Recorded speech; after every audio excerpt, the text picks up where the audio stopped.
Marathi movies आणि ऑस्करचा संबंध काय? आधी कधी आला? किंवा जे आपण दरवर्षी ऐकतो, की एखादा चित्रपट भारत सरकारकडून अधिकृतरित्या नॉमिनेट झाला ऑस्करसाठी. तो नॉमिनेशन हा शब्द बरोबर आहे की चुकीचा आहे? याबद्दल किंवा मी जे थंबनेलमध्ये म्हणालोय, की गोंधळकडून आशा आहे. हे मी का म्हणतोय? गोंधळ चित्रपटामध्ये असं का आहे, की तो चित्रपट ऑस्करसाठी जाऊ शकतो भारताकडून? या सगळ्या गोष्टींवर या व्हिडिओमध्ये मी बोलणार आहे. त्याचबरोबर कोणती कमिटी आहे जी भारताकडून तर एका चित्रपटाची निवड करते, जो चित्रपट ऑस्करमध्ये पाठवला जातो. त्याचबरोबर ती प्रोसेस काय असते, तिची निवड कशी होते, कोणते निकष असतात ज्यावर चित्रपटाची निवड होते, त्याचबरोबर काय नियम आणि अटी आहेत, कुठल्या नियम आणि अटीमध्ये चित्रपट बसावा लागतो आणि ऑस्करमध्ये एखादा चित्रपट जेव्हा जातो तेव्हा तो कोणत्या प्रोसेस मधून जातो, लॉंग लिस्ट म्हणजे काय असते, शॉर्ट लिस्ट म्हणजे काय असते आणि फायनल नॉमिनेशन म्हणजे काय असतं, या सगळ्या गोष्टीवर मी सविस्तरपणे या व्हिडिओमध्ये बोलणार आहे. पहिल्यांदा मी तुम्हाला सांगणार आहे की पहिल्यांदा मराठी चित्रपटाचा आणि ऑस्करचा संबंध कधी आला. तर तो पहिला संबंध होता 2004 मध्ये. श्वास हा चित्रपट ऑफिशियली एंट्री झाली ऑस्करमध्ये भारत सरकारकडून.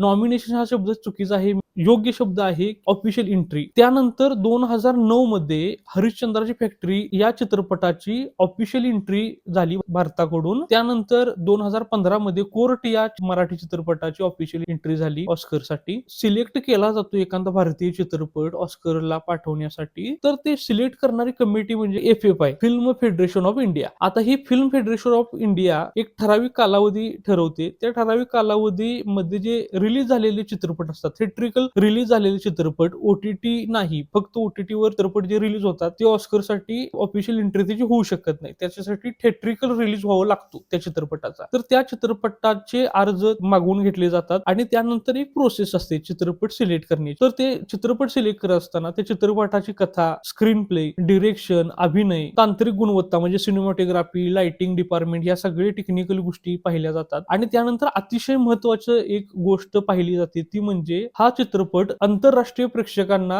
किती अपील करू शकतोय. या सगळ्या गोष्टी तपासून एका चित्रपटाची निवड केली जाते. आता ही जी कमिटी असते ती कमिटी दरवर्षी बदलते. त्यामध्ये अनुभवी लेखक असतात, दिग्दर्शक असतात, अभिनेते असतात, अशी ही ज्युरी दरवर्षी बदलते आणि हे जे काही निकष सांगितले ते सगळ्या निकषाचा विचार करून फक्त एकच चित्रपट निवडला जातो, त्याची ऑफिशियल एंट्री केली जाते ऑस्करसाठी. तर त्याला नियम आणि अटी पण आहेत, म्हणजे कोणते चित्रपट त्याच्यासाठी पात्र ठरतात, तर त्याच्यासाठी काही नियम आणि अटी आहेत. पहिली गोष्ट म्हणजे त्या मूव्हीचं थिएट्रिकल रिलीज झालेलं असावं. त्यानंतर चित्रपटाची जी भाषा आहे ती 50% पेक्षा जास्त ही मूळ भारतीय भाषांपैकी असावी, म्हणजे मराठी, तमिळ, तेलुगू, हिंदी वगैरे. त्यानंतर त्या चित्रपटाचे जे प्रोड्युसर आहेत किंवा प्रोडक्शन कंपनी आहे ती भारतीय असावी. को प्रोड्युसर जे आहे ते फॉरेनचे असले तरी चालतील, पण त्याचे क्रिएटिव्ह कंट्रोल जो आहे तो भारताकडे असावा. हे काही नियम आणि अटी आहेत. आता या सगळ्या प्रोसेस मधून जाऊन आजपर्यंत 3 मराठी चित्रपटांनी बाजी मारली होती. मी तुम्हाला सांगितलं श्वास, हरिश्चंद्राची फॅक्टरी आणि कोर्ट. आणि ते चित्रपट जेव्हा ऑस्करला त्यांची ऑफिशियल एंट्री झाली तेव्हा तिथून पुढची प्रोसेस काय असते ते देखील मी तुम्हाला थोडक्यात सांगतो. एकूण जे काही चित्रपट येतात वेगवेगळ्या देशातून, तर त्या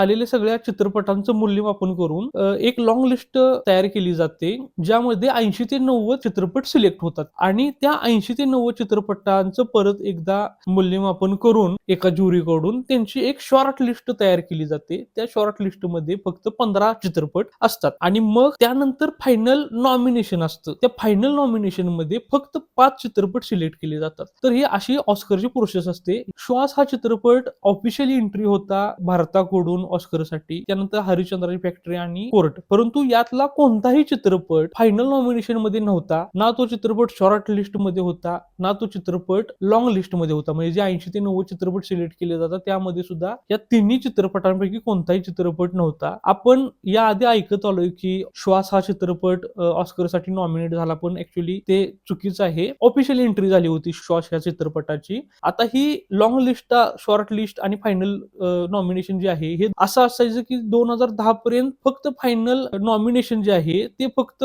जाहीर केलं जायचं. त्याच्या आधी शॉर्ट लिस्ट मध्ये कोणते चित्रपट आलेत, लॉंग लिस्ट मध्ये कोणते चित्रपट आलेत हे जाहीर केलं जायचं नाही. डायरेक्ट फायनल नॉमिनेशन जाहीर केलं जायचं. आणखीन एक गोष्ट, हे जे वेगवेगळ्या देशाकडून चित्रपट येतात ऑस्कर मध्ये कॉम्पीट करण्यासाठी, त्यांची जी कॅटेगरी असते त्या कॅटेगरीला इथून मागं असं म्हटलं जायचं की बेस्ट फॉरेन लँग्वेज फिल्म. परंतु आता त्या कॅटेगरीचं नाव बेस्ट इंटरनॅशनल फीचर फिल्म अशी ही कॅटेगरीचं नाव आहे. त्या कॅटेगरीमध्ये या सगळ्या मूव्ही कम्पीट करत असतात. आता मी जे तुम्हाला सांगितलं की 2010च्या आधी लॉंग लिस्ट आणि शॉर्ट लिस्ट जाहीर केली जायची नाही, फक्त फायनल नॉमिनेशन जाहीर केलं जायचं. त्यामुळे 2010च्या आधी कोणता भारतीय चित्रपट लॉंग लिस्ट मध्ये होता की नाही हे आपल्याला समजू शकलं नाही, शॉर्ट लिस्ट मध्ये कोणता होता की नाही हे समजू शकलं नाही. परंतु 3 भारतीय चित्रपट असे होते जे फायनल नॉमिनेशन पर्यंत पोहोचले होते. त्यातला पहिला होता मदर इंडिया, जो 1957 साली ऑस्कर मध्ये फायनल नॉमिनेशन मध्ये होता. त्यानंतर होता सलाम बॉम्बे, जो 1988 साली होता. आणि त्यानंतर लगान हा चित्रपट होता, जो 2001 मध्ये फायनल नॉमिनेशन मध्ये होता.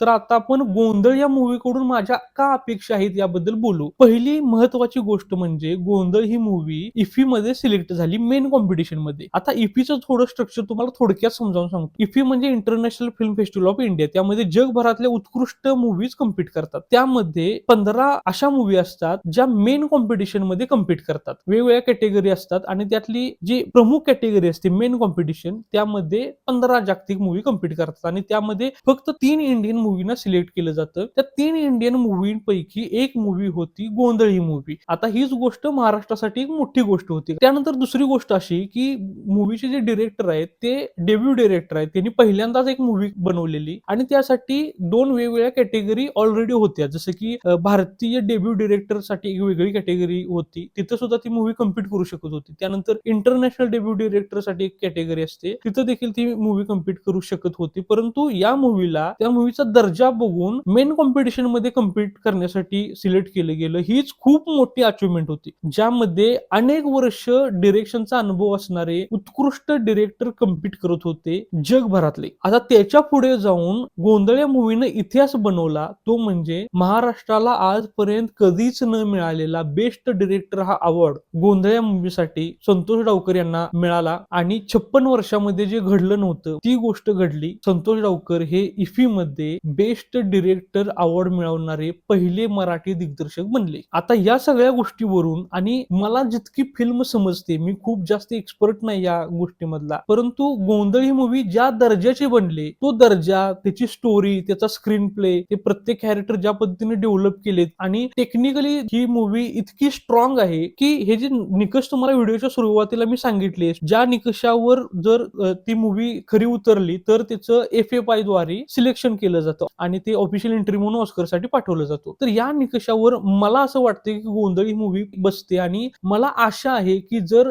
चौथा संबंध यायचा झाला मराठी फिल्मचा ऑस्करशी, तर गोंधळला तो चान्स मिळू शकतो. मी खूप आशावादी आहे गोंधळ या चित्रपटाबद्दल. आणि मराठी प्रेक्षकांची जी काही तक्रार असते की मराठी चित्रपट हा थिएटरमध्ये पाहण्यासारखा नसतो, थिएटर एक्सपिरियन्स देणारा नसतो आणि टेक्निकली तो खूपच खालच्या दर्जाचा असतो वगैरे, ह्या ज्या काही तक्रार असतात मराठी प्रेक्षकांच्या, ते सगळ्या बरोबर आहेत. परंतु गोंधळ या मूवीमध्ये तुम्ही ती तक्रार करू शकत नाही. मूवीमध्ये खूप चांगला सस्पेन्स आहे, खूप चांगला थ्रिल आहे. आणि व्हिडिओच्या सुरुवातीला मी जी अतिशय महत्वाची गोष्ट सांगितली ती म्हणजे जो मूवी सिलेक्ट केला जातो तो इंटरनॅशनल ऑडियन्सला अपील करणारा असावा, ही अतिशय महत्वाची बाब लक्षात घेऊन मूवीचं सिलेक्शन केलं जातं. आणि ती गोष्ट गोंधळ या मूवीमध्ये आहे असं मला जाणवतंय. त्यामुळं मला असं वाटतंय की FFI कडून गोंधळ ही मूवी सिलेक्ट होण्यासाठी खूप मोठा चान्स आहे. ऑफिशियली एंट्री म्हणून ऑस्करसाठी गोंधळी मूवी अजून देखील थिएटरमध्ये अवेलेबल आहे. तुम्ही जर ही गोंधळी मूवी थिएटरमध्ये जाऊन पाहिली नसेल तर प्लीज थिएटरमध्येच जाऊन पहा. ही मूवी OTT वर येणार नाही, कारण खूप सारे कॉम्पिटिशन मध्ये कम्पीट करणार ही मूवी, कारण इफ्फी मध्ये अवॉर्ड भेटलाय आणि मूवी चांगल्या प्रतीची बनली. तर हीच थोडक्यात माहिती मला